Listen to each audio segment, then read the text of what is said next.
ये है वो श्लोक, भगवत गीता का अध्याय 1 श्लोक 23। अर्जुन अपने सारथी भगवान कृष्ण से ये शब्द कहते हैं। पहली नजर में ये एक योद्धा की एक सीधी सादी सी विनती लगती है, लेकिन असल में ये शब्द एक बहुत बड़े तूफान की शुरुआत है। और बस यहीं से सारा खेल बदल जाता है। ये सिर्फ एक बयान नहीं है, ये एक ऐसा फैसला है, एक ऐसा पल जो पूरे महाभारत के युद्ध की दिशा ही तय कर देता है। अर्जुन की देखने की यही इच्छा उनके पतन का कारण बन जाती है। कैसे? आइए देखते हैं। तो सबसे पहले उस दृश्य की कल्पना करने की कोशिश करते हैं। कुरुक्षेत्र का मैदान, जहां इतिहास का सबसे बड़ा युद्ध शुरू होने ही वाला है। हवा में एक तनाव है और लाखों सैनिक आमने सामने खड़े हैं। अर्जुन का मानना है कि भाई युद्ध शुरू करने से पहले ये देखना जरूरी है कि दुश्मन कौन है। उन्हें लगता है कि इससे उन्हें लड़ने के लिए एक स्पष्टता मिलेगी, एक क्लैरिटी। पर उन्हें इस बात का जरा भी अंदाजा नहीं है कि यही स्पष्टता उन्हें पूरी तरह से तोड़कर रख देगी।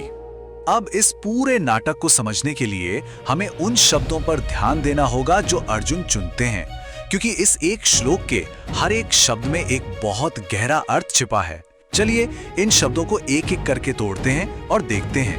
पहला और बहुत ही महत्वपूर्ण शब्द है युत्स्यमानान। इसे ध्यान से सुनिए। यह सिर्फ एक शब्द नहीं, बल्कि अपने आप में एक पूरी कहानी है। यह सिर्फ योद्धाओं का एक सिंपल सा अनुवाद नहीं है। अब देखिए, इसमें जो सबसे दिलचस्प बात है वो है इसका व्याकरण। ये भविष्य कृदंत है, जिसका मतलब है वो लोग जो लड़ने वाले हैं। ये शब्द उन लोगों को दिखाता है जो कर्म की दहलीज पर खड़े हैं, जीवन और मृत्यु के ठीक बीच में। तो इसका मतलब ये हुआ कि अर्जुन उन्हें एक एब्स्ट्रैक्ट दुश्मन के तौर पर नहीं देखना चाहते। वो उन्हें इंसानों के रूप में देखना चाहते हैं, जो ठीक उनकी तरह ही सब कुछ दांव पे लगाने वाले हैं। इस शब्द में एक तरह की करुणा छिपी है, लेकिन यही करुणा अर्जुन का सबसे बड़ा संकट बन जाएगी। अब आते हैं दूसरे महत्वपूर्ण शब्द पर, प्रिय चिकीर्षवः। यह शब्द सामने वाली सेना की मंशा, उनके इरादे को उजागर करता है। और सच कहूं तो यही इस पूरी स्थिति की त्रासदी है। इसका मतलब है वो जो प्रसन्न करने की इच्छा रखते हैं, पर कौन और किसे प्रसन्न करना चाहता है? कौरव सेना के योद्धा दुर्योधन को प्रसन्न करना चाहते हैं। ये शब्द अपने आप में विनाशकारी है, क्योंकि ये बताता है कि उनकी लड़ाई किसी सिद्धांत के लिए है ही नहीं। और ये बात उस त्रासदी को दिखाती है जिसे अर्जुन देखने वाले हैं। भीष्म और द्रोण जैसे महान और नेक योद्धा धर्म के लिए नहीं लड़ रहे हैं। मतलब वो सही और नैतिक कर्तव्य के मार्ग पर नहीं है। वो तो बस एक दुष्ट राजा का दिल जीतने के लिए लड़ रहे हैं। उनकी महानता एक बुरे मकसद का हथियार बनकर रह गई है। तो चलिए अब आगे बढ़ते हैं और देखते हैं कि कैसे अर्जुन की ये देखने की क्रिया और दुश्मन के नेता के बारे में उनका जो निर्णय है वो उनके संकट को और भी गहरा कर देता है। यहां देखने के लिए जो क्रिया इस्तेमाल हुई है वो है अवेक्षे, और इस शब्द का चुनाव बहुत बहुत महत्वपूर्ण है। देखिए, संस्कृत में देखने के लिए कई शब्द हैं। अर्जुन निरीक्षे भी कह सकते थे, जिसका मतलब है बस देखना, लेकिन वो कहते हैं अवेक्षे, जिसका मतलब है गहराई से अवलोकन करना। किसी चीज को सिर्फ देखना नहीं, बल्कि उसके भीतर झांकना। वो अपने दुश्मनों को समझना चाहते हैं, और यही गहरी दृष्टि या तो ज्ञान की ओर ले जाती है या फिर निराशा की ओर। और अंत में आता है ये वाक्यांश दुर्बुद्धेह। ये दुश्मन के नेता दुर्योधन पर एक सीधा नैतिक फैसला है। अर्जुन इस बारे में बिल्कुल स्पष्ट हैं कि युद्ध का कारण क्या है। वो जानते हैं कि दुर्योधन दुष्ट है, उसकी बुद्धि बुरी है। ये कोई न्यूट्रल ऑब्जर्वेशन नहीं है, ये एक मॉरल जजमेंट है।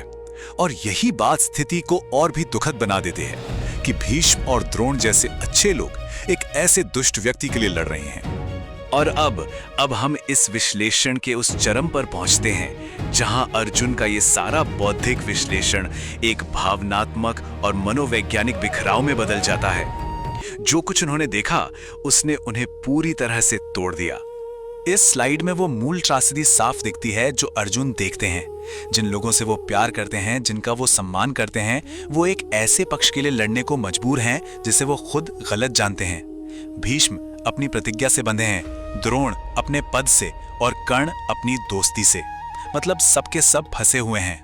अर्जुन के मन में शायद ये तुलना चल रही होगी कि वे एक दुष्ट आदमी को खुश करने के लिए लड़ रहे हैं और हम धर्म यानी न्याय और कर्तव्य के लिए लड़ रहे हैं।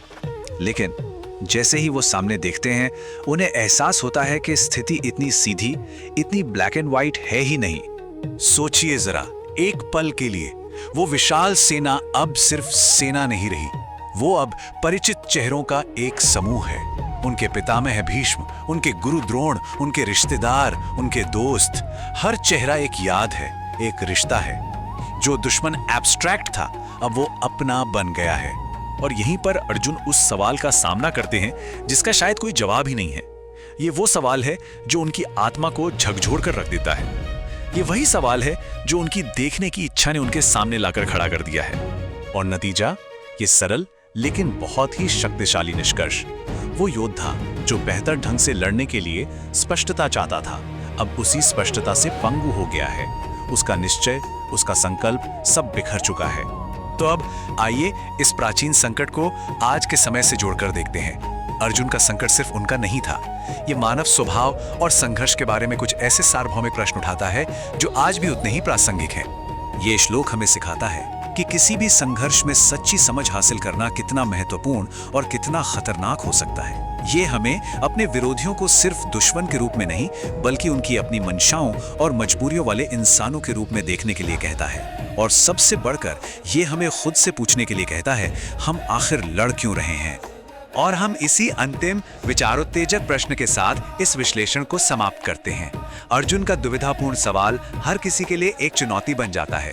जब कोई अपने जीवन के कुरुक्षेत्र में खड़ा हो तो वो किससे लड़ रहा है, और उससे भी ज्यादा महत्वपूर्ण क्यों, ये देखने की हिम्मत करना ही शायद सबसे बड़ी लड़ाई है। अगर आपको ये वीडियो पसंद आया तो सब्सक्राइब करें। धन्यवाद।